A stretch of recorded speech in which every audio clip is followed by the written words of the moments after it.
CCTV 김호중의 뉴욕타임스. 예. 이 방송이 나갈 때는 결정이 돼 있구나. 나가든 안 나가든. 네. 어떤 결정을 하든 간에 만약에 안 나가면 뒷얘기가 엄청나게 풍성한 뒷얘기 나오는 거고, 나가면 이 방송이 마지막 방송. 그럼 어떻게 해요? 뉴욕타임스에서는 마지막 방송이고 나는 꼼수다에서는 나오는 거죠. 왜냐면 뉴욕타임스에서 못 나오게 하는 것은 그 실정법 때문이 아니라 순결에 신문사에서 특정 정당의 후보가 방송에 선거 기간에 뭐 선폭적으로 저는 공감하고 동의하는 바입니다. 실제로 언론인들은 그 퇴직 시점이 있죠. 네. 공직자와 마찬가지로 지역구에 출마할 때는 며칠 전에 사퇴를 해야 되고, 그렇죠. 그게 이미 시점이 지났어요. 지났죠. 우리는 원래 계획이 없었기 때문에 그 시점을 고민할 필요가 없었는데, 근데 아마 무슨 영입 케이스나 전략부 영입 케이스나 이런 걸 그게 아니, 그게 뭐냐면은 언론사에 재직하고 있는 사람들, 언론사를 할지라도 이제 좀 몇 가지 조항이 있는데, 한겨레나 뭐 시사인이나 이런 데는 등록된 언론으로서 그런 거 꼼꼼히 검토한 거 보면 아니 진짜 나갈 거는. 내가 시사평론하려면 공직선거법을 예전부터 연구를 할 수밖에 없는. 정색을 하고 그래. 이상하잖아. 그게 이제 우리 김보엽 우리 선배가 이제 출마를 하려고 하면 2월 14일에는 그만뒀어야 했었어요. 근데 이제 그만두셨나? 아니 저요? 민주당의 부반장이시잖아요. 네. 하여튼 뭐 그런 좀 일이 있습니다. 김용민의 시사 돼지. 안녕하세요. 뉴욕타임즈 시즌3 165회인데, 저희,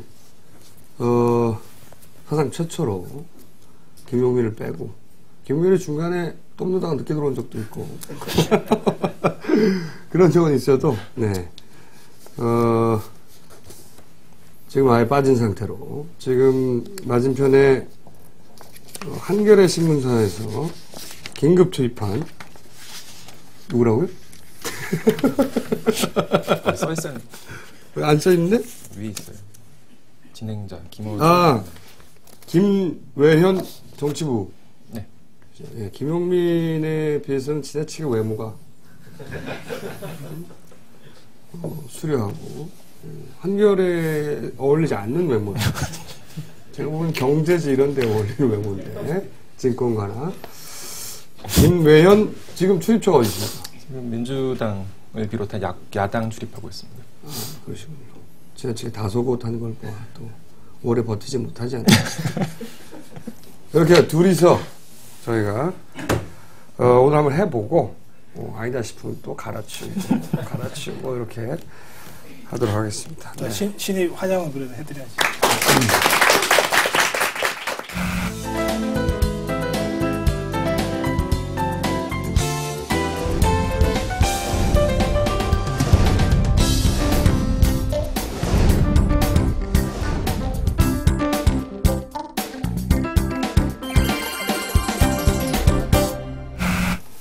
저와 닭 배틀을 항상 고 박사님 나오셨어요. 우리 지난번에 둘 다 졌어. 그렇죠. 둘 다 졌어. 둘 다 졌다기보다는 제가 이길 기회를 제가 날려버립니다. 만약에 김주엽 판사건이 없었으면 나경원이 공천될 확률이 높았죠. 인정 안 하시려고 하시는 겁니까? 아니, 그 제일 바보가 가장 곱쓰는 거예요. 인정 안 하시네. 하지만 자막으로 넣어주세요. 인정이라고. 자막으로 이겨버리면 되니까. 근데 이제 김용민이 지금 없어서 정치 시사 프로인데, 김용민 무려 3년간 하던 김용민이 이 자리에 없기 때문에 뒷담화를 좀 그래가지고 노원갑에 나왔습니다. 네. 노원갑이 노원갑에 대해 잘 모르실 텐데 기본 정보를 좀 드리자면, 사람들은 거기를 이제 정봉주 세습 이렇게 얘기하는데, 일단 많은 사람들이 착각하고 있는데요, 정봉주는 17대원입니다. 18대는 한나라당이 한 곳이에요. 세습을 한나라당으로부터 받아야 돼요. 그러니까 거기는 세습이 아니라 탈환을 해야 되는 지역이고 기본적으로 대표적인 스윙보트 지역 중에 하나예요. 한 달에 한 번 됐다가 유당 한 번 됐다가 전봉준 떨어졌다가 그러니까 누구나 가서 꽂으면 마치 정봉주의 후광을 입어 저절로 당선되는 지역이 절대 아니에요. 기술적으로도 맞는 말이 아니지만 생물학적으로도 물론 맞는 말이 아닙니다. 생물학적으로도 친인척도 아니고 다만 오늘 저희가 마지막으로 면회를 갔다 왔어요. 마지막으로 바빠서 못 온다 이제 그러고 갔는데 총선에 출마하게 된 김영민에게 할 말 없느냐 그랬더니 정봉준이 또 쳐다보더니 눈을 껌뻑껌뻑 하다가 용민아 처음 밝히는 비밀인데 너와 나는 일란성 쌍둥이야. 미안해 지금 밝혔어. 이게 마지막 메시지였어요. 네. 어쨌든 친인척도 아니고 세습은 이제 박근혜 전 대표 같은 경우 혹은 박근혜 전 대표 손만 들어주면 무조건 당선되는 지역 이런 데가 세습인 것이고 기술적으로도 아니고 생물학적으로도 아니고 오랜만에 정봉주 농담 들으니까 빵생활 할만한 모양이네. 처음에는 어떻게든 나가려고 그러다가 지금은 그것이 어렵구나. 그래서 수용하고 계속 갈대기를 연마하고 있어요. 정봉주 전 의원은 본인이 나오면 당선됐을 거라고 생각할까요? 그러니까 정봉주 의원도 이런 지금 전국에서는 장담할 수 없는 상황이에요. 왜냐하면 거기가 새누리당 지지율이 통상적으로 높아요. 네. 정봉주가 나왔으면 떨어졌을 거고 김용민이 나갔기 때문에 당선 가능성이 좀 높아졌다고 저는 봅니다. 왜냐하면 선거에서 제일 무서운 표는 동정표입니다. 그러니까 지금 김용민은 정봉주 동정표를 안고 싸우게 되기 때문에 실제로 정봉주보다 더 센 후보입니다. 그럴 수도 있고요. 그러니까 흔히 이제 이 진보 매체에서도 그 지역이 마치 관련자가 나가기만 하면 저절로 당선될 것이라고 생각하는데 절대 아니에요. 만약에 정말로 뭐 대구처럼 박근혜 전 대표가 악수 한번 해주면 당선될 수 있는 지역이었다면 그 세습이 맞죠. 근데 이 지역 실제 세습도 많이 있어요. 뭐 남경필 이런 지역이라든가 지금 쉽지 않다 그러는데 이게 상대가 쉽지 않네요. 상대도 쉽지 않아요. 저도 처음 보는 사람인데 새누리당의 구청장입니다. 이노근 후보라고 그러네요. 전 구청장입니다. 네. 이제 제가 정치판에 한 25년 이거 하고 있는데 제가 처음 보는 얼굴이니까 진짜 잘 모르는 사람이잖아요.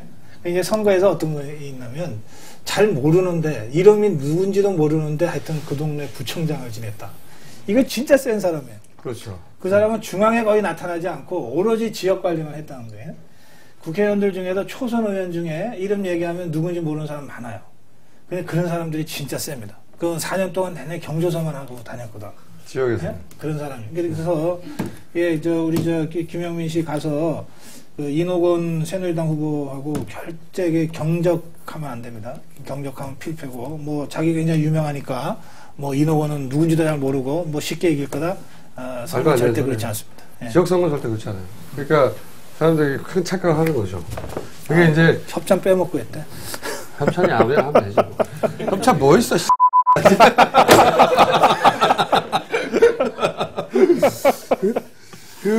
어쨌든 그게 쉬운 지가 아니에요, 절대. 김영민이가 정봉주가 잡혀가고, 또 나는 꼼수다를 하고, 김영민이 뭐 인지도도 높고, 그것까지는 사실인데, 지역에서 갑자기 나타난 사람이잖아요. 뭐 지역구 세습이라는 건 진짜 핀트가 잘못된 비판이고, 그거보다 오히려 적합한 비판은 그 지역에 맞는 후보가, 그거가 맞는 비판인데, 되게 관념적인 비판이죠. 진보 진영 매체에 나는, 뭐랄까요. 이 관념 속에서 노는 비판들의 한계가 그거라고 보는데, 뭔 세습이야! 당선이 저절로 태우면 세습이지. 그 말에도 받아들이지. 응? 아무것도 거기서 보장된 게 없어요. 그러니까 저절로 당선될 것이라, 저절로 당선되고 싶어서 비리를 내려고 했지. 근데 그 지역에서, 그리고 또 그것도 웃긴 얘기인 게, 정봉주하고 같이 방송을 했다는 이유로 그 지역 주민들이 저절로 표를 줄 거라고 생각하는 진보진영의 비판자들의 한계가 항상 선거에 지는 그 요인이에요. 그렇게 해서 이지 않는다고. 맨날 그래가지고는. 어쨌든 간에 쉽지 않다. 근데 거기서 꼭 해보고 싶었어요. 만약에 한다면. 해야 되는 이유는 다른 것도 있었지만, 다른 뭐 예를 들어서 정봉민이가 네가 방패가 되거라 이런 것도 있었지만 기왕에 만약에 한다면 거기 가서 지금 아마 여론조사하면 새누리당이 높아요. 그 지역은 당 지지도가 한 10% 차이 날 거예요. 후보도 당연히 높을 거예요. 국민에게 더 높이 나오지 않아요. 아직 발표되거나 그러지는 않았지만 그걸 모르고 하는 건 아닌데 그러니까 지금까지 나온 표현들은 말이 안 되는 거예요. 뭐 많이 좀 신경이 쓰이는 모양인데 그러니까 민주통합당이 김용민을 공천한 거는 뭐 김용민이 예뻐서가 아니잖아요. 그렇죠. 네. 그러니까 이제 낙검수가 지금 한 1,100만 명이 본다고 듣는다고 그러대요. 네. 예.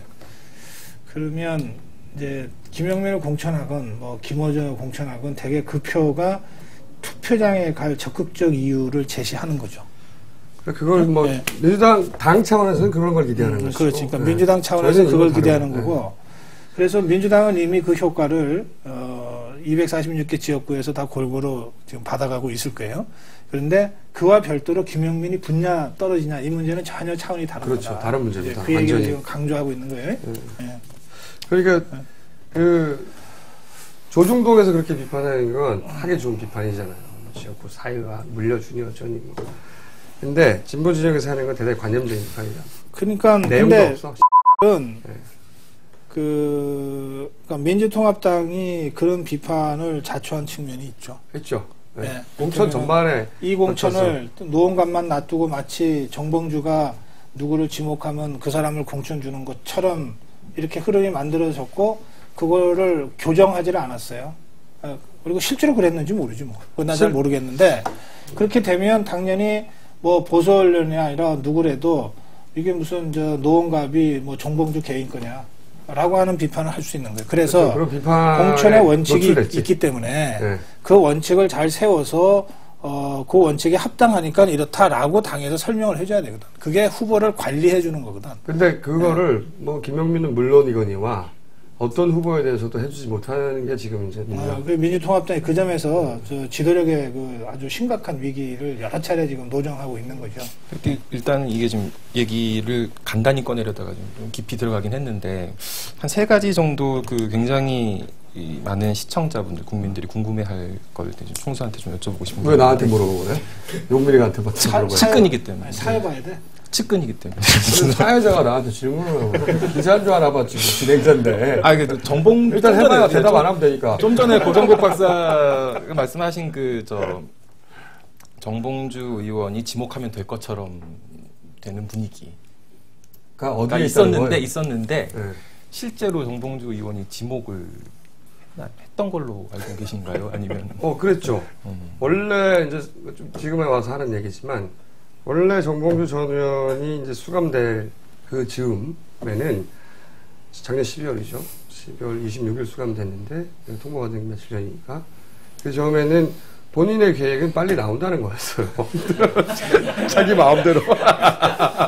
본인 계획은 신속하게 나온다. 아니 민주당도 실제로 그렇게 믿고 있었죠. 왜냐하면은 정봉주법이 박근혜 쪽에도 불리한 것이 아니고 또 BBK에 대한 이야기였기 때문에 박근혜 대표도 BBK 치를 떠니까 아마도 이것이 모른 척하며 통과될 확률이 없잖아 있다. 상당히 있다. 그리고 뭐 보수 갑자기 지금 이런 얘기 들으면 이건 지금 김어준 총수가 이 민주통합당을 아주 이게 나이바다 이렇게 보고 있는데. 뭐 김어준도 똑같은 거지. 무슨 정보주법이 통과되고 저는 그렇게 생각 안 없지 했어요. 않아 있다. 뭐 그건 정봉주 전 의원의 생각이고 그러니까 저는 못 나온다고 그랬어. 착각 좀 하지 말라고. 어쨌든 그래서 지목하는 분위기는 아니 그러니까 내 말을 들어보시라고. 이렇게 스토리가 어떻게 된 거냐면 그래서 그때 계획은 들어가기 전에 내가 2월에 나온다느니 뭐 3월에 나온다느니 그리고 그러면서 풀어주는 거 갑자기 단어가 생각이 안 나. 사면. 사면은 털 사람들이 있지 않냐 저쪽에도. 뭐 이러면서 계속 그림을 그리고 민주당 내에서 그런 분위기가 있었어요. 근데 저는 그럴 거면 왜 넣냐. 응? 이렇게 무리수를 써서 깎아먹는 짓을 왜 하냐. 절대 안 풀어준다. 이런 판단이었는데 정봉주 의원은 모든 걸 자기 중심으로 우주가 자기를 중심으로 돌기 때문에 그렇게 생각했었고, 그래서 제가 아니다, 플랜 B가 있어야 된다. 어떻게 할 거냐. 근데 이게 심각하게 받아들이지 않았어요, 그때는. 그래서 뭐 이제 들어가기 전날, 마지막 날 크리스마스 때 앉아가지고 그런 얘기를 했죠. 밤에 새벽에 다음날 아침에 들어가는데 B를 세워야 된다. 그랬더니 뭐 그때 사실은 사모님 얘기도 나왔다가 무슨 소리야, 그거 진짜 후진 거다, 그런 거 절대 하면 안 된다. 제 생각이고 사모님 아니고. 그리고 그러면서 용민이도 얘기도 했다가 주진우 얘기도 했다가 안 돼, 뭐 제 얘기도 했다가 뭐 다른 사람 얘기도 했다가 그런 얘기는 했었어요. 그런 얘기를 했지만 그것이 하나의 플랜으로 세워지거나 그런 상태로 들어간 건 아니죠. 그때는 아니고 그냥 그런 얘기를 한번 하고 자기가 나올 얘기만 계속 하다가 2월이 되어서야 스스로 깨달았어요. 안 되는구나. 이거 못 나가는구나. 그러면서 본인은 이제 생각하기 시작했죠. 그러면 이제 플랜 B는 어떻게 돼야 하느냐. 그래야 뭐 많은 사람들을 머릿속에 떠올려서 왔다 갔다 했나 봐요. 저희도 면회라는 게 사람들이 정봉주가 제가 교신할 수 있는 방법은 일주일에 딱 한 번 15분 그리고 유리창사에 모두가 듣는 메모하는 그 사이밖에 없거든요. 그러니까 회의라는 게 가능하지 않아요.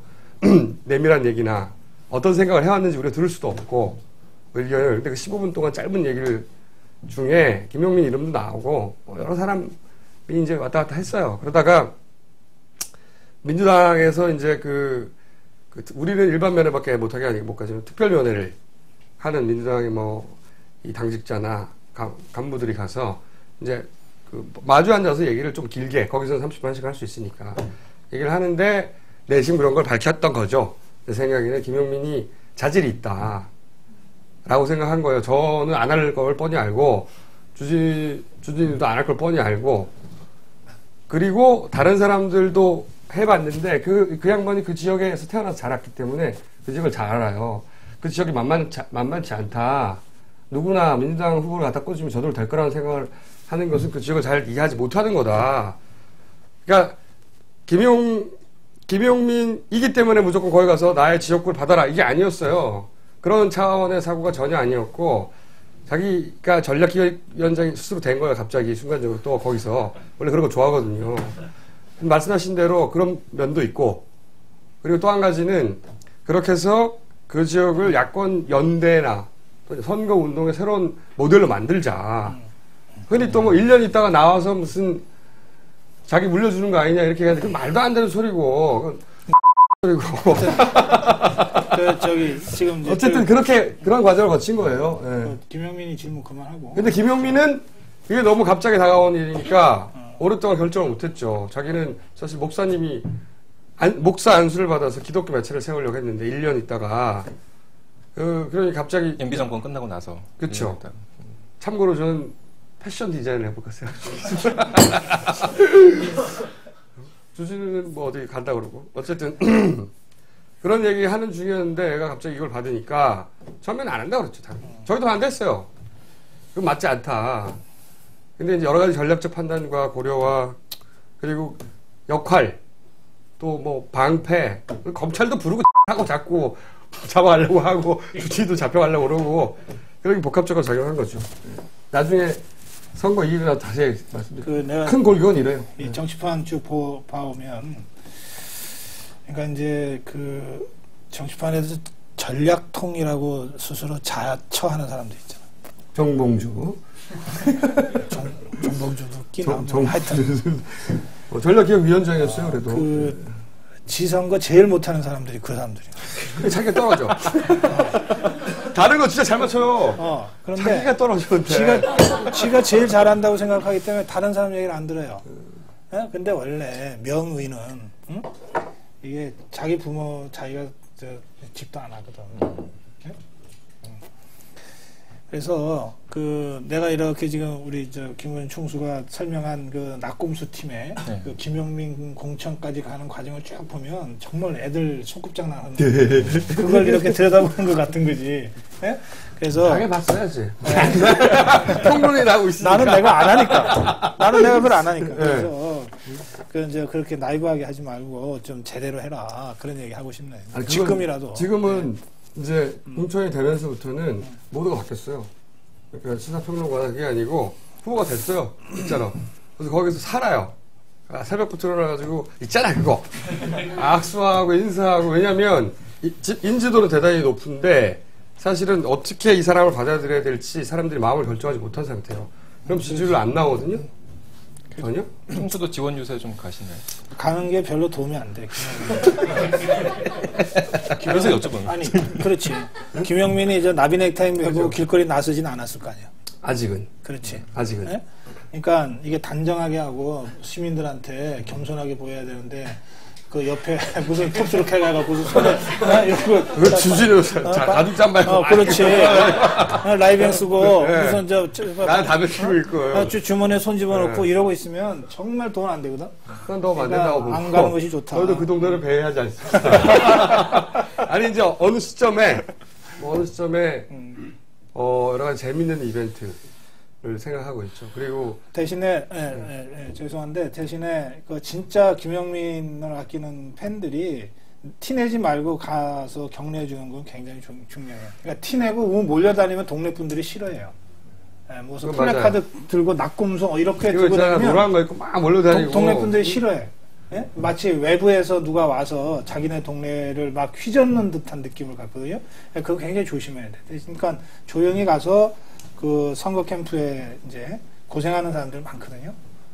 앞으로 이제 한 25일 남았는데 거의 25일 동안 야전 침대 펴놓고 거의 밤샌다고 보시면 돼요. 워낙 시간이 짧기 때문에. 이제 그 사람들한테 근데 뭐 사들고 가면 안 돼요. 이 선거법 때문에. 그러니까 그냥 가서 손 꼭 잡아주고 나오는 것만으로도 그 사람들이 버티거든요.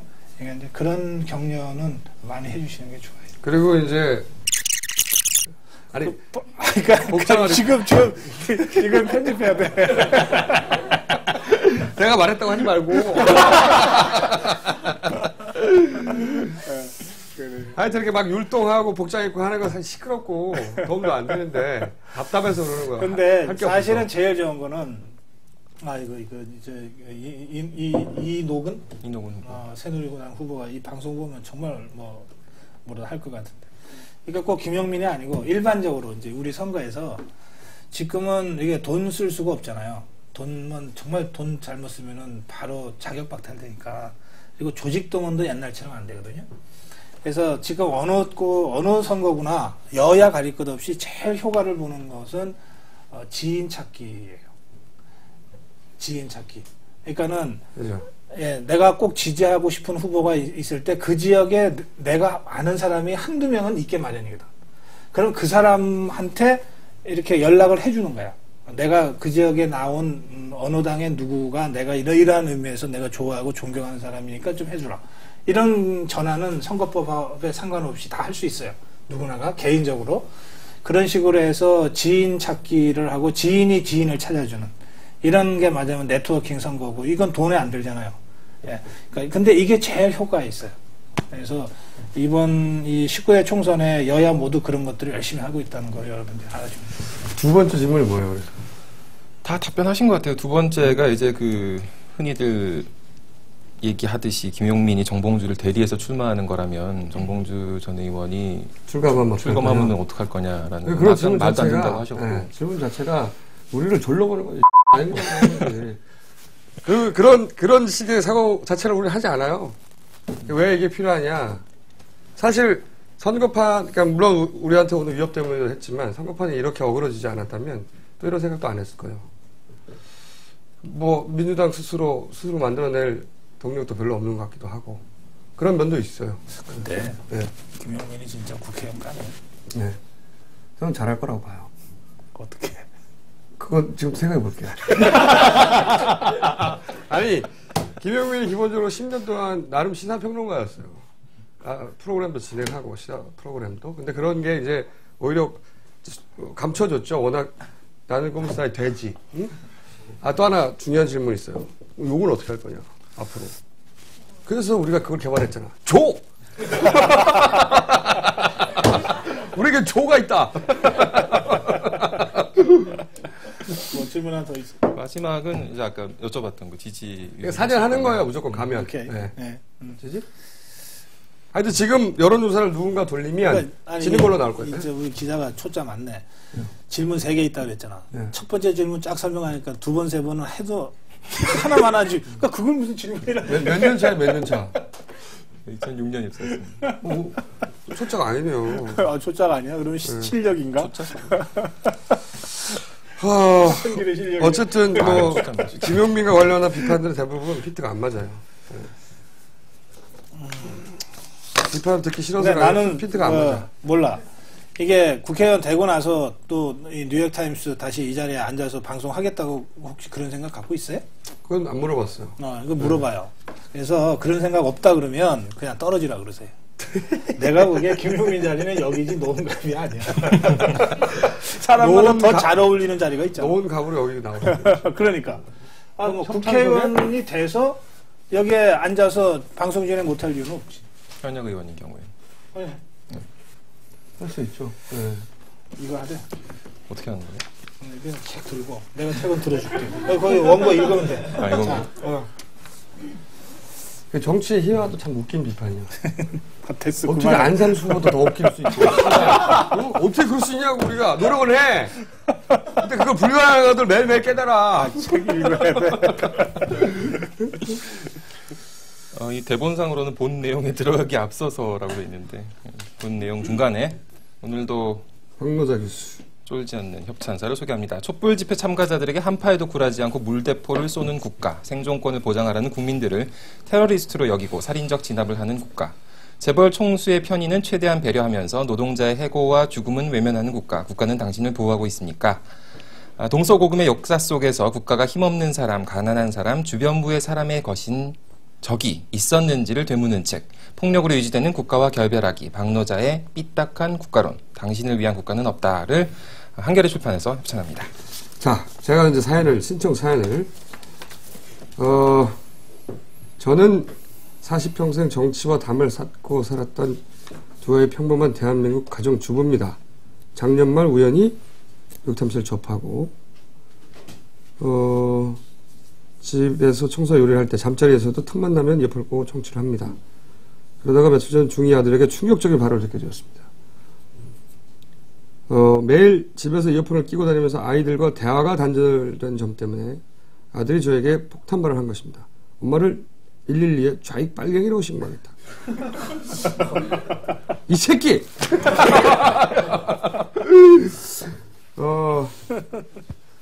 갑자기 망치로 머리를 얻어맞은 기분이었습니다. 저는 이 상황을 어떻게 받아들이고 아들에게 설명해야 할까요?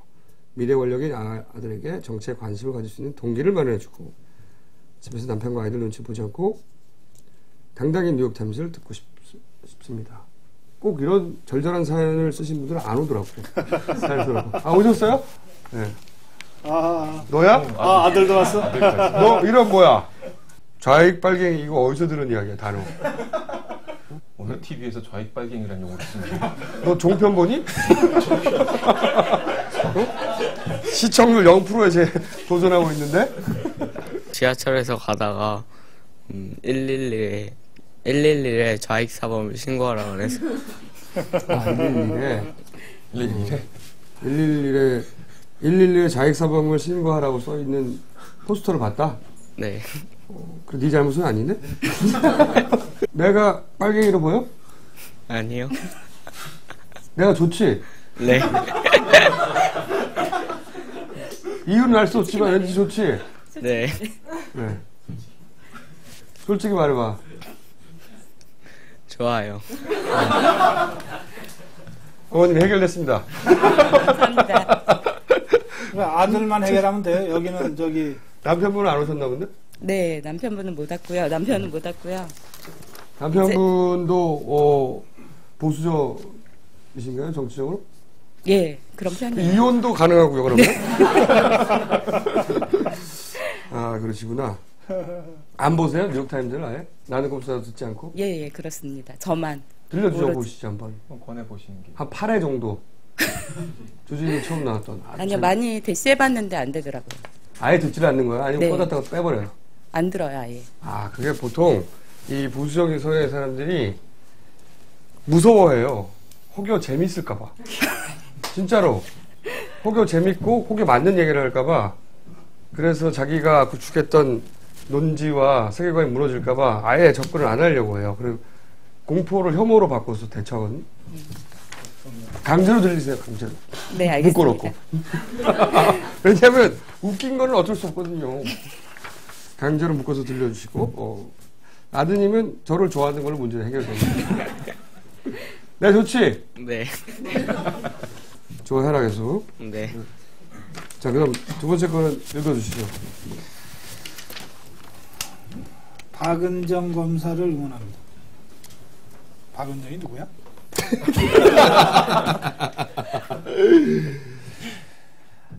40살이라며. 알게 모르게 검찰이 우리 의식 지배하는 영향이 참으로 큰 것 같습니다. 정권과 권력이 휘두르는 전횡에 국민들이 쫄아서 찍소리 못하게 따라오게 만드는 것은 무슨 일입니다. 사법개혁, 검찰개혁, 정치개혁 말들은 많지만 아무것도 개혁되는 것이 없네요. 이 와중에 일개 평검사가 그것도 연수원 8년 선배 간부 판사의 청탁을 온몸으로 저항했습니다. 그리고 주진우 기자와 낙곰수 구속 음모의 양심으로 저항해냈죠. 또 다른 박검사 아니 더 많은 박검사를 만들기 위해서 박은정 검사를 격려하는 일만으로도 많은 것을 바꿔낼 수 있다는 생각에 방청 신청을 합니다. 현재 박은정 검사 낙곰수가 지킨다는 카페를 만들어 박 검사를 응원 중입니다. 어느 분이세요? 박은정 검사 시민이 지킨다로 바꿔주세요. 네, 박은정을 만나봤어요?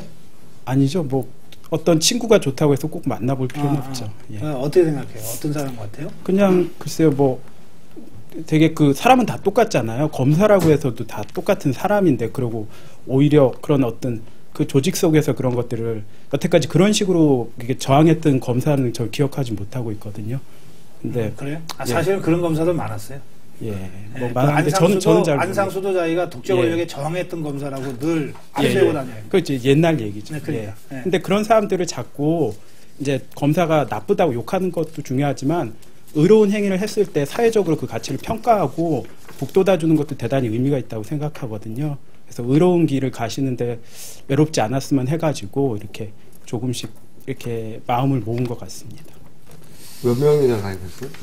그러니까 여기저기 카페가 한 2군데 정도 나눠져 있는 것 같은데 해서 이쪽은 한 500명 정도 되고요. 이쪽은 한 100여 명 정도 이렇게 되는 것 같습니다. 근데 그분들이 다 이게 진성당원이라고 해서 돈을 쇽쇽 다 넣어주신 분들이라서. 제목을 바꿔주세요. 낙검수가 지킨다가 아니라 시민이 지킨다. 예, 그건 제가 대표성을 가진 사람이 아니고요. 예, 아무튼 뭐 제가 전달은 하겠습니다. 고마워요. 네.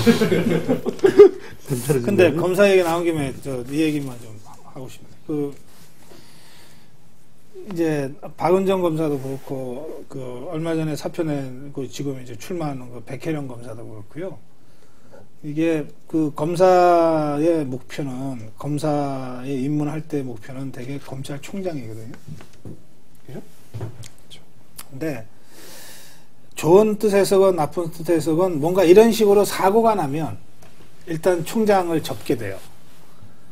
그렇게 해서 다 중간에 이제 옷을 벗게 되거든요. 자기들이 뭐 잘못해서 벗는 게 아니잖아요. 할 일을 한 것 뿐인데. 네. 그러면 이게 그럼 역으로 무슨 얘기가 되는가 하면 우리 검찰의 총수들은 이런 거 저런 거 다 피해서 그냥 무난하게 올라간 사람들이 다 된다는 뜻이에요. 그죠? 명령을 잘 수행한 사람들. 검찰뿐만 아니라 법원도 그러고 대법관 그렇죠. 역시 다 그런 식으로 충원이 되는 구조니까요. 그렇죠. 말을 시킬 때 하세요. 이제. 아니, 좋아. 마찬가지입니다. 그래서 실제로 이게 검사, 판사가 그렇다고 하면 정치권도 그렇고 회사도 그럴 거예요. 그럼 뭐냐면 이게 그 부분에서 가장 이 적극적이고 능력이 있고 있는 사람들은 이게 다 중간에 잘린다는 뜻이죠. 그래서 우리 사회를 리드하는 이른바 기득권층들은 대충 어중된 사람들일 가능성이 많아요. 무난한 사람들. 네, 이건 한글에는 그럴지 모르겠는데 어때요? 노코멘트 하겠습니다. 그래서 도저히 다 비슷하죠. 사실은 좀 삐죽삐죽 이런 사람들이 자기를 마음껏 발휘할 수 있어야 되잖아요, 그죠? 그러니까 이게 저는 그러니까 이게 좀 이 주제하고는 좀 상관없는 말씀을 제가 드린 거긴 한데, 예? 그러니까 우리 사회가 그만큼 자꾸 뭘 갈아가지고 둥글둥글하게 만들어 버려요. 그래서 발전이 없는 것 같아요. 뒤에서 지금 제작진이 계속 알려오는데 그 뉴욕타임스는 그 방청객들로부터 협찬을 받지 않는 프로그램이라는 걸 꼭 한번 확인시켜 달라고. 제가 잘못 알았네요. 중간에서 배달 사고가 난 것 같아요. 읽지 마세요. 기가 막히고 코가 막히는 현실에 좌절할 수도 있습니다. 정말 읽지 마세요. 한숨에 땅이 꺼질 수 있습니다. 진심으로 읽지 마세요. 우라통이 터질 수도 있습니다. 김용진 KBS 전 탐사보도팀장이 쓴 책 그들을 아는 우리만 모르는 많은 관심 바라겠습니다. 요새 이게 지금 시작이 40분 됐잖아? 아직도 본론이 시작이 안 되니까 너무 힘들어. 본론을 짧게 해요, 이제. 본론은 두 가지만 얘기해요. 이제 배틀도 못하겠어 요새는. 문재인 손수조 얘기 한번 해보고요. 네. 거기가 재밌는 상징이니까. 그리고 전반적인 그 4.11 총선의 전망, 그 얘기 한번 해보시죠. 손수조 어떻게 보십니까? 손수조. 새누리당이 낼 수 있는 최강의 필승 카드죠. 최강은 맞는데 필승은 아닌 카드죠. 아니, 그러니까 새누리당 입장에서는 필승 카드라고 낸 거예요. 이게 처음에 한 달 전에 손수조가 언론에 떴을 때는 여야가 전부 공천 신청을 했는데 보니까 최연소인 거예요. 그거 여성인 거예요. 그래서 호기심으로 언론이 한두 번씩 다뤄줬어요. 띄웠죠. 근데 하여튼 그 과정을 통해서 손수조가 강력한 경쟁력을 갖게 됐고, 지금은 새누리당의 그 지역에 공천을 신청한 권철현, 삼선 의원 출신의 이런 사람들하고 대도 손수조가 더 경쟁력 있게 나오는 거예요. 그 이제 문재인이랑 조사를 여러 군데에서 하면 8%, 12% 이렇게 좁혀졌다 그러잖아요. 이게 굉장히 무서운 거예요. 뭐냐면 그 지역은 이제 두 조직이 그동안 사상을 이렇게 장악하고 있었어요. 한 조직은 박재원 조직, 장재원 조직이에요. 장재원은 18대 국회의원, 불출마 선언한. 이 사람은 장성만 국회 부의장의 둘째 작은 아들이에요. 이 집안이 그러니까는 몇 대에 걸쳐서 그 사상구에 털을 잡고 있는 집안이고, 그 학교도 그러니까 대학교도 그 동네에 있어요. 굉장한 조직이죠. 이 조직이 27살짜리 여성한테 이 조직을 내준다? 이게 말이 안 되는 거지. 그래서 그동안 협조를 안 했어요. 또 하나는 권철현, 거기서 삼선 의원을 지낸 이 권철현 조직도 27살짜리 여성한테 해서 조직을 내주질 않았어요. 이런 상태에서 손수조가 문재인을 8% 차이까지 쫓아간 거거든. 또는 12%까지 쫓아간 거예요. 근데 이제 이 새누리당의 사상 당협이 이제 조직적으로 정리가 되기 시작하고 있어요. 박근혜가 어제 그저께 사상에 가서 손수조도 만났지만 사상에 있는 당원들을 만났다. 오래된 당원들 만나서 당이 손수조를 버리는 카드가 아니라 필승 카드로 낸 겁니다. 라고 설명을 했어요. 그 당원들한테.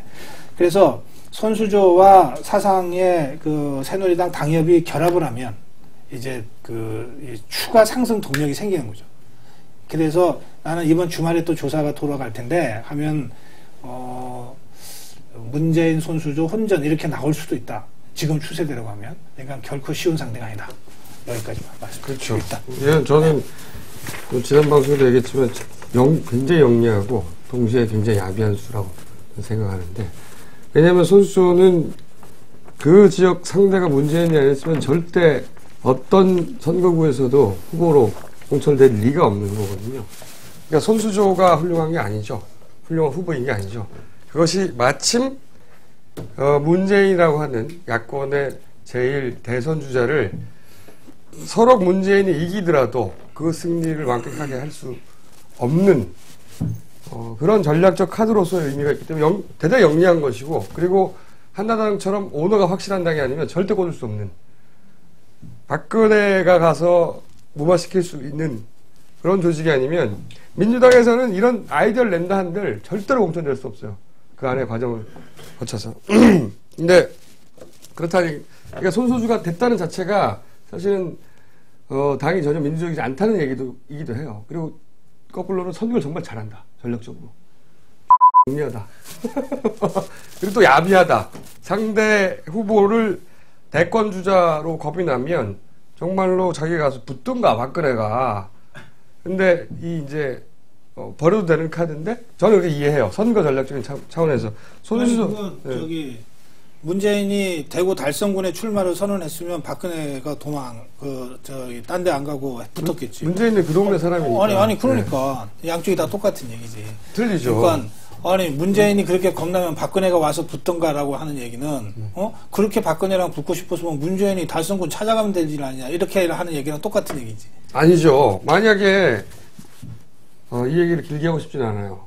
왜냐하면 고성구 박사님께서 요즘 상황을 즐기고 계시기 때문에 거봐라 내 말이 맞아가지 않느냐 즐기고 계시기 때문에 그러니까 어쨌든 저는 하고 싶은 말의 핵심이 이거예요. 선거는 한나라에 항상 더 잘해왔다. 전략도 더 잘 짜왔고 아무리 불리한 상황에서도 걔네들이 선거 전략을 짜는 거 보면 영리하다. 이기는 방법을 잘 안다. 근데 그것의 결정파이다 손수. 뭐 여러 가지로 정치적으로 지금 이제 김총수가 얘기하는 해석들이 가능합니다. 하고 이런 얘기 있어요. 아까 제가 그 선거에서 아주 강력한 표는 동정표다 그랬잖아. 이게 무서운 순서로 가면 어떻게 되는가 하면 상대방이 이제 무섭게 느껴질 때 제일 무서운 거 치사한 후보. 치사한 후보랑 싸우는 게 제일 무서워.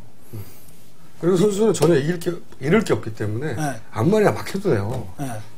그래서 지금 처음에 한 달 전, 두 달 전에 손수저를 띄울 때는 그런 측면이 확실히 있었어요. 그런 측면이 확실히 있었어. 그런데 나는 그 변화를 지금 내가 강조하는 거예요. 한 달 전, 두 달 전에 손수저와 지금의 손수저가 달라요. 그러니까 그게 뭐 무슨 보수 언론이 띄었고 하여튼 원인이 여러 가지 있겠지만 지금 보면 손수저가 경쟁력을 굉장히 많이 갖췄다는 거예요. 그리고 여기에 사상의 당협 조직이 제대로 결합되면 문재인이 이길지 손수저가 이길지 정말 모르는 선거로 간다는 거예요. 그래서 그럴 가능성도 있다. 그러니까 그래서 문재인이 사실은 이미 그렇게 지금 긴장하고 있죠. 그런데 이제 동시에 문제는 이제 이런 점이 있어요. 박근혜가 사상으로 손수저를 격려하러 간 날, 오래전부터 잡힌 일정이라고는 하지만, 뻥이죠. 문재인은 그 옆에 지역으로 북강서 갑으로 와서 전재수 후보 지원으로 갔거든요. 문성근 손을 잡고 나는 피했다고 생각해.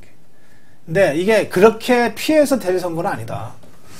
그건 좀 피했다고 생각하진 않지만 뭐 그렇게 보일 수는 있다고 봐요. 근데 그 사진을 봤는데 무게차 오픈카 거기에 완전 오픈도 아니고 구멍 뚫은 그 차 보통 금메달리스트가 80년대 90년대 계산할 때 사용한 이유로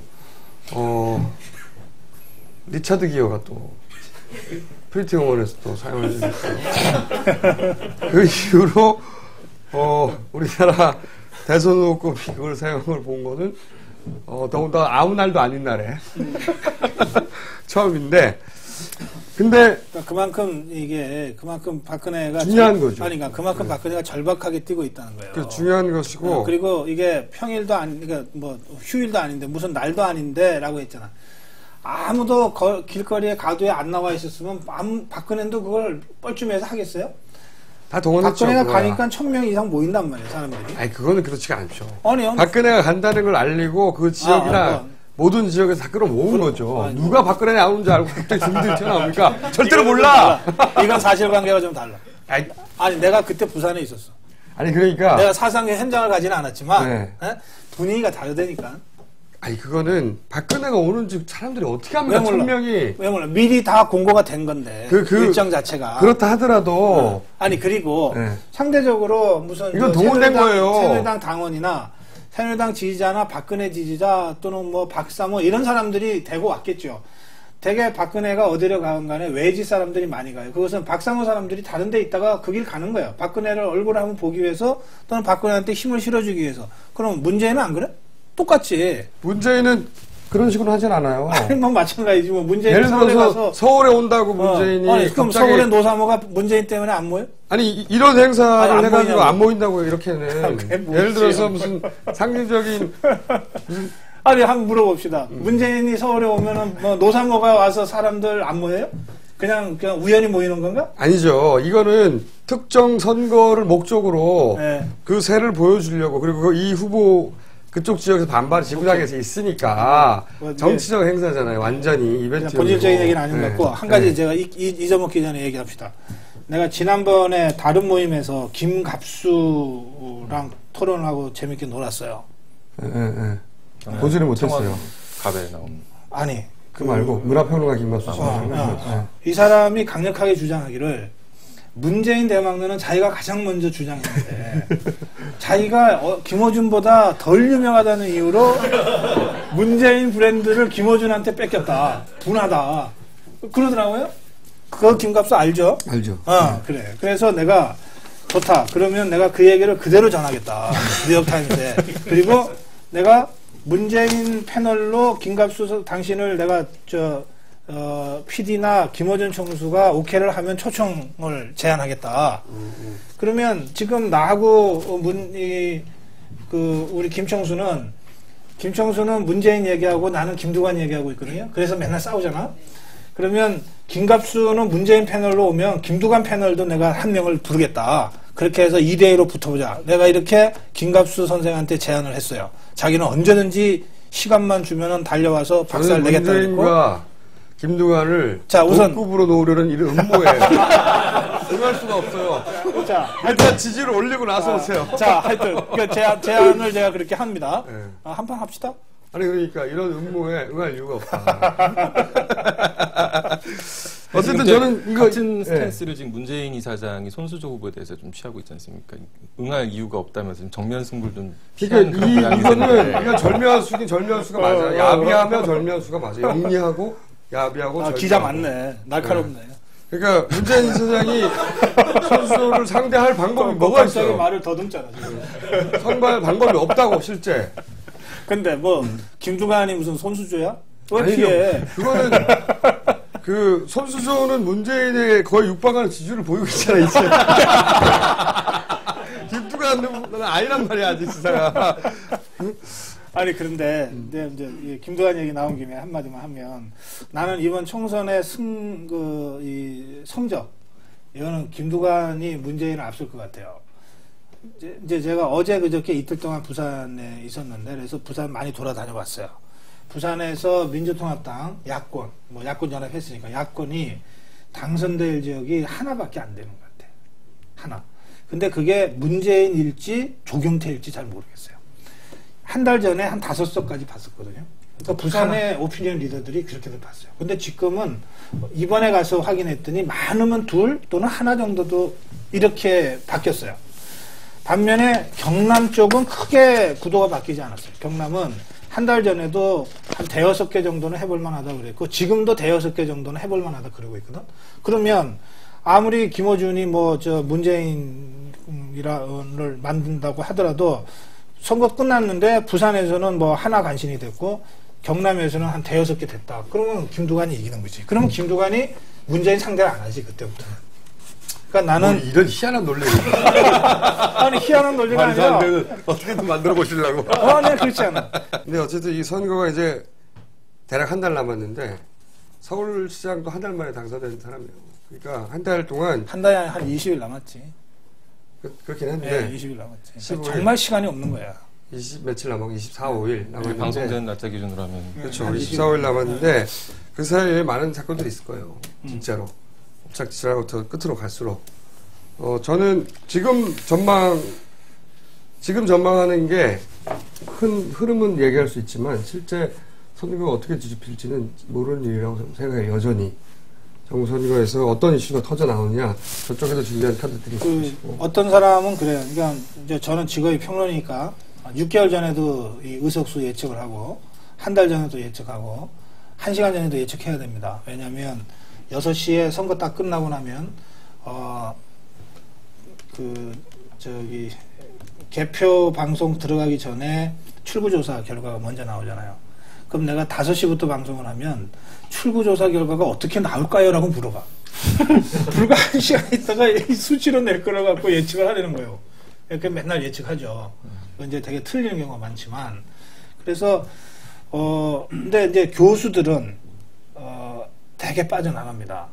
뭐 이럴 수도 있고 저럴 수도 있고, 또는 뭐 워낙 변수가 많아서 지금은 뭐 예단하기 어렵습니다. 뭐 말 멋있잖아요? 조금 전에 김어준이 했듯이. 뭔 소린데 그게. 아무 소리도 안 한 거거든. 예? 나는 그렇게 비겁하면 안 된다고 생각해. 비겁하면 그러니까 제가 만들겠다는 얘기죠.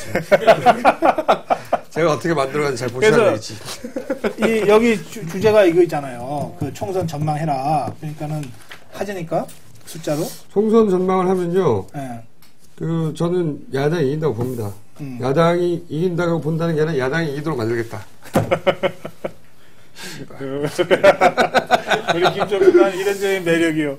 항상 주관적으로 예측하니까. 예측이 아니고 만들겠다. 의지. 저는 이제 여러 군데서 얘기를 하고 있는데요. 새누리당이 135, 민주당 130, 진보통합당이 18개에서 20개 정도, 자유선진당이 한 4개에서 5개, 나머지 한 서너 개가 무소속. 제가 이렇게 지금 예측하고 있습니다.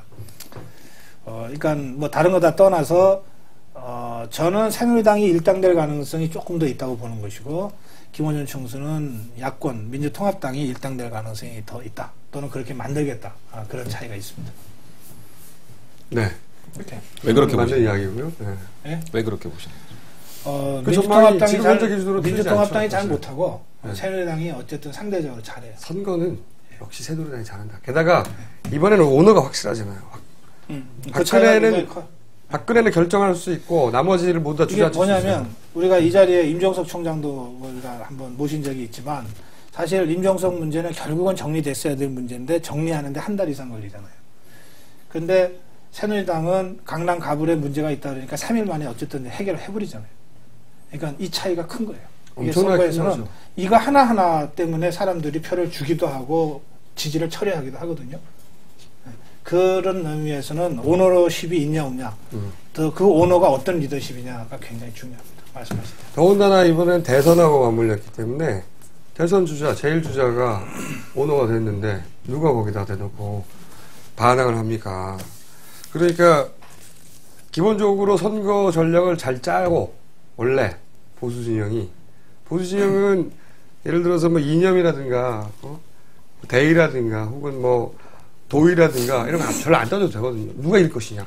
이건 좀 선거에 효율적인 사고방식을 가지고 있는 데다가 오너십도 확실하고, 그리고 구도도 좋잖아요. 천엘, 현역, 무도그리 있잖아, 친위 쪽에. 아주 플레이가 하기 좋은 환경이죠. 게다가, 걔네가 짠, 예를 들어서 손수조 같은 후보, 이거는 보수 매체만 띄우는 게 아니라 이 진보 매체에서 또 받아줘요. 재밌다고. 그 프레임이 같이 들어가 주는 거지. 사실은 철저히 무시했으면 못 들을 수 있어요. 근데 재밌다고 계속 같이 키웠거든요. 그러니까 이런 선거 전략을 짜는 데 있어서 이 민주당 진영이 굉장히 불리한 환경 속에 있었다, 처음부터. 잘 못한 것도 사실이긴 하지만. 라고 저는 생각하고, 그 중에 그 상징이 손수조라고 봅니다. 그 상징, 이 두 후보, 사실 손수조는 구직자잖아요. 냉정하게 말해보면. 그 사람과 그 정권의 그 2인자였던 사람이 같은 데서 싸운다는 게 기본적으로 웃기는 코미디거든요. 완전히. 근데 비슷비슷하게 나오잖아요. 이거 말도 안 되는 거예요. 조금만 따져보면. 말도 안 되는 건데 그렇게 만들어낸 거예요. 얼마나 기가 막혀. 그리고 그걸 자연스럽게 받아들이고 있잖아요. 익숙해지게. 후보가 마치 부딪혀서, 사실은 말도 안 되는 대결이에요. 그녀가 성실하지 않다거나 인간성이 나쁘다거나 뭐 그런 의미가 아니라 살아보지 않았잖아. 삶에 경험도 없고 경험도 없고. 그렇게 얘기하면 안 돼. 우리 헌법에 25살 이상은 국회의원에 출마할 수 있고 국회의원 할 수 있다고 돼 있거든. 그러니까는 지금 그게 27살 먹은 손수조가 아니라 25세 이상의 청년들 전부한테 해당될 수 있단 말이에요. 이건 뭐 그래서 기본적으로 원론에 불과한 거고요. 실제 그렇게 얘기하면 구체적인 삶 속에서 바라보면 우리가 27세에 사회 경험이 전무한 한 여성이 정치를 해보겠다고 뛰어들어서 좋아. 그 자체로는 박수 쳐줄 수도 있어요. 그런데 그 사람과 야권에서 대통령 비서실장을 지냈고, 그리고 나이도 60이 넘었고, 그리고 무슨 그 사회 경험으로 보다 인생의 경륜으로 보다 비교가 안 되는 두 사람이 대등하게 싸울 수 있다. 어떤 영역에서도 대등하게 싸울 수 없어요. 오로지 요런 만들어진 판에서만 대등하게 싸울 수 있는 건데, 대등하게 싸울 수 없었던 걸 대등하게 싸울 수 있도록 만들어낸 그거는 걔네의 기획과 거기에 프레임에 말려 들어간 저는 그거는 내가 동의할 수 없는 게 이를테면은 새누리당 내가 오늘도 확인해 보니까 구미 경북 구미입니다. 여기에 29세의 젊은 청년이 지역구 공천을 신청을 해서 지금 경선 중이에요. 그럼 그 지역의 국회의원은 70 가까운 한나라당 새누리당 현역 의원이죠. 근데 이게 싸움이 되거든요. 그러면 이게 싸움이 된다고 우리가 인정할 거면 손수저도 싸움이 된다고 인정해야 돼요. 정치라고 하는 게 아까 제가 다시 말씀드리지만 25세 이상이면 그 사람이 뭐 어떤 사람이건 뭘 하는 사람이건 국가 경영을 합리적인 수준에서 판단하고 결정할 수 있는 능력이 있다고 우리 헌법이 인정하고 있는 것이거든요. 그래서 저는 이를테면은 새누리당이 문재인을 타겟으로 해서 일부러 손수저와 같은 사람을 배치한 그 정치 공학에 대해서는 분석할 수 있을지 모르겠는데 여러 가지 측면에서 그러나 이 손수저 후보 자체가 이게 말이 안 되는 거다라고 가는 순간 이거 좀 말이 좀 다르다. 아니, 손수저 후보가 말이 안 되는 게 아니고 손수저 후보가 문재인이라는 상대와 맞상대할 수 있는 상황이 되는 게 말이 안 되는 거예요. 저는. 그러니까 그렇게 얘기하면 안 된다는 것이고 두 번째는 그렇게 말할 수 있다고 저는 봅니다. 실제로 이게 공천이라고 하는 것은 우리 정당이 여나 야나 정당이 행하는 최고의 전략 행위입니다. 왜냐하면 공직 후보를 선출하는 거기 때문에 대통령 후보건 국회의원 후보건 시도의회 후보건 간에 그러면 거기에 최고의 전략이 농축되어서 녹아 들어가 있는 겁니다. 선거 전략까지 후보 속에 녹아 들어가 있는 거예요. 그러니까 어떤 후보를 어느 지역에 공천한다는 것 속에 그 당의 전략이 들어가 있는 거예요. 전략 없이 어떻게 공천을 해요? 그러니까 그 점에서 이를테면 손수저라는 후보에 녹아 들어가 있는 새누리당의 전략이 아주 악랄하다. 맞아요. 왜 우리 무협지에 보면은 수법이 악랄하다 이런 얘기 있잖아요. 그러니까 그런 거죠. 지금 야비한 거죠, 야비. 영리하고 그거를 이게 까미 안 되는데 이렇게 붙여놓으면 되냐라고 흥분할 일은 전혀 아니다 이거죠. 이게 예? 만약에요. 독수를 쓰고 있다 그러면은 거기에 맞서서 또 다른 형태의 무슨 독수를 쓰면 될 일이지 독수다 이러고서 뭐 어떻게 하자는 거예요. 그래서 칼 맞고 난 다음에 제 말은 여전히 나이브해 보면 제 말은 야비하다는 거는 일단 평가고 그리고 만약에 손수조와 문재인이 아니라 그냥 야당의 그냥 중량급 정도의 인사였다면 당연히 이겼을 거예요. 제가 보기에는 그 지역에서. 근데 문재인이라서 이게 게임의 양상이 굉장히 재밌게 되는 겁니다. 게임이 되는 겁니다. 일정 정도. 그리고 사람들은 약자에게 기울은 마음도 있는 데다가 사실 손수조 후보를 문재인의 상대가 아니라고 생각하고 다른 지역구에 넣으면 100점 100패예요. 생각해보시면 25세 이상은 다 자격이 있다고 하지만 그 자격 속에 이 그녀가 갖춘 건 나이가 젊다는 것밖에 없어요. 나이가 젊은 게 벼슬이 아니야. 응? 나이가 젊은 게 무슨 벼슬이야. 나이가 젊어도 할 수는 있지만 그녀가 나이가 젊다는 벼슬이 위에 본 적은 없잖아. 나이가 젊은 거 벼슬이라고 생각해. 약간 벼슬. 그 상황이 참 재밌는 게 손수저 후보가 뭐 아무것도 없는 상황에서 갑자기 하늘에서 뚝 떨어지는 걸 새누리당이 집어서 이렇게 사상에 꽂은 게 아니라 본인이 그 지역 출신이고 그 자기 주요 경력에 주례하고 총학생회장이라는 게 나오지 않습니까? 거기 졸업했다는 거. 그게 대표 경력이고요.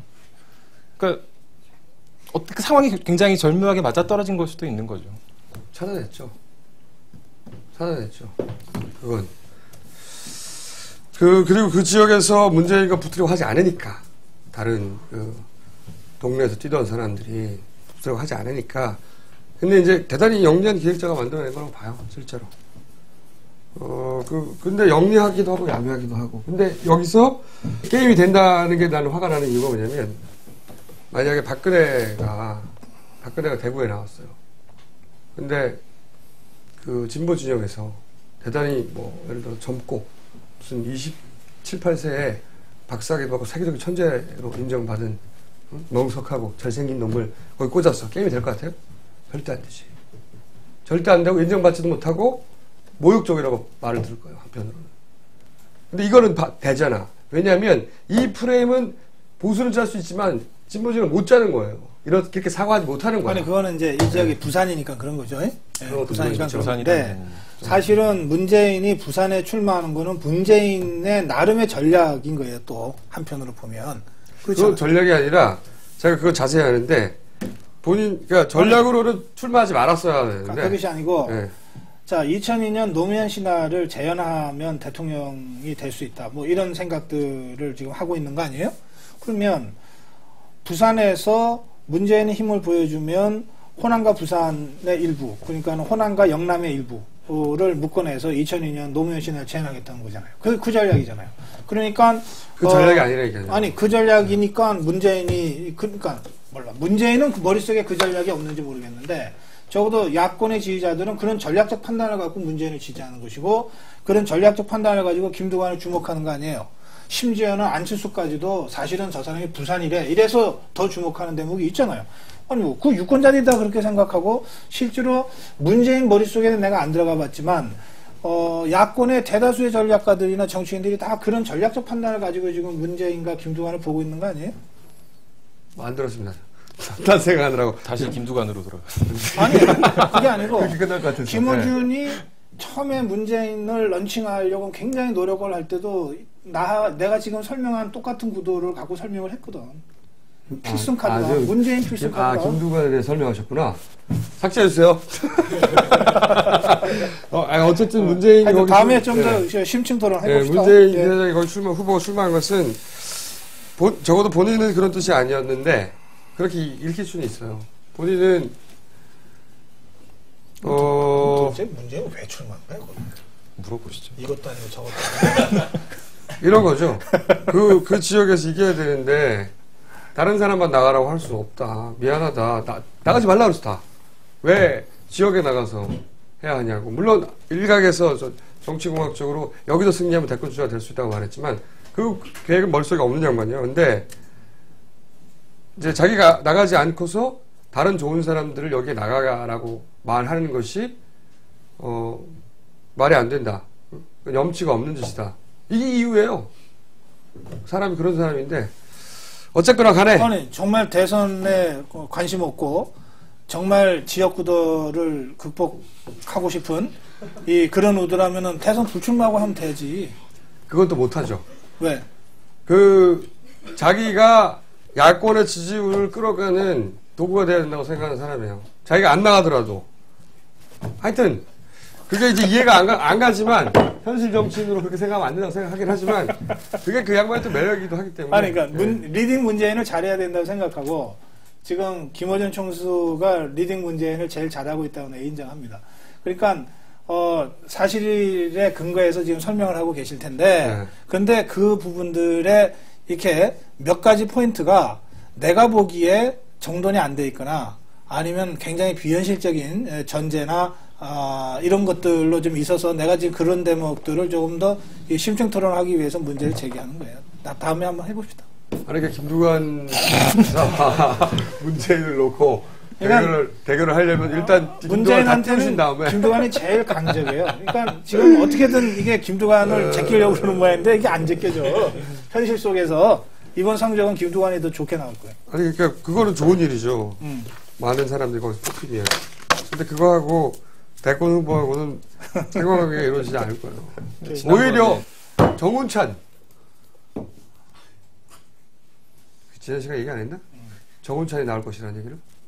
하여튼 정운찬이 그러니까 우리 각하는 절대 포기를 모르시는 분이에요. 절대 포기를 모르시는 분이기 때문에 저는 그 각하의 카드 속에 정운찬도 있죠. 정운찬이 MB보다는 훨씬 더 현실적이고 합리적인 사람이에요. 그리고 행동을 하면 정운찬이 하는 거지 이명박이 하는 게 아니잖아요. 네. 이야기도 좀 해보면 어떨까요? 민주통합당하고 끝난 거예요. 아니 한마디 하셔야죠. 다음 방송 때문에. 나 나간 다음에 둘이서 하든지. 제가 아직 분위기 파악이 안 돼가지고. 그럼 제가 이거 하면 되는 건가요? 그렇죠.